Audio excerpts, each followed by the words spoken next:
With us now, our senior correspondent, John Miller, a former FBI assistant director and one of the few journalists who've interviewed bin Laden. John, good morning. Good morning. As Elizabeth pointed out, John, I don't think people are shocked that there were inefficiencies in the Pakistani intelligence service.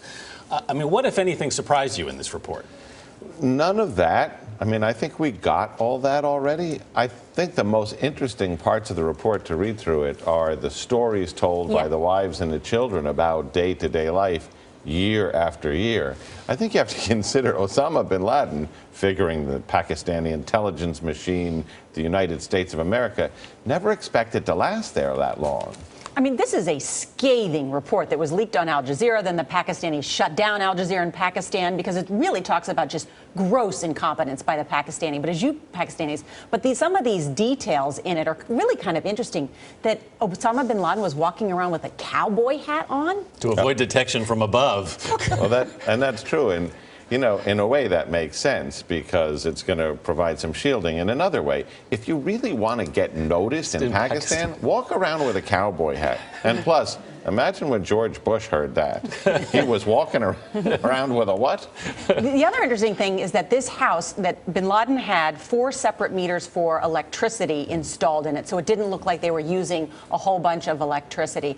I mean, there were multiple examples of deception, and yet the Pakistanis missed multiple opportunities to catch him. Well, it seemed like everybody in town knew about the big house except the police, the military, which owned that town. I mean, that's the location of the Pakistani West Point, and their intelligence service. So now that we're at this stage of the conversation, we have to raise a serious question, which is, did the Pakistanis construct a report? That was what I was going to ask you. That fell on the sword, choosing to say we're incompetent and stupid. Rather than we were colluding. Right, which would be far worse and long-lasting. And you have to understand the Pakistani intelligence service. I mean, as you've seen, governments in Pakistan will come and go.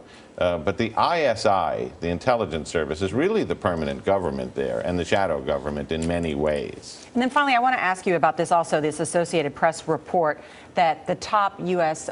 Commander McRaven, Special Operations Commander, ordered that a lot of these files on bin Laden be transferred from the Defense Department to the CIA. How significant do you think that is? I don't think it's terribly significant. I think anybody who tells you they're not doing it to try and avoid, you know, freedom of information requests going to 2 different agencies is probably not being completely honest.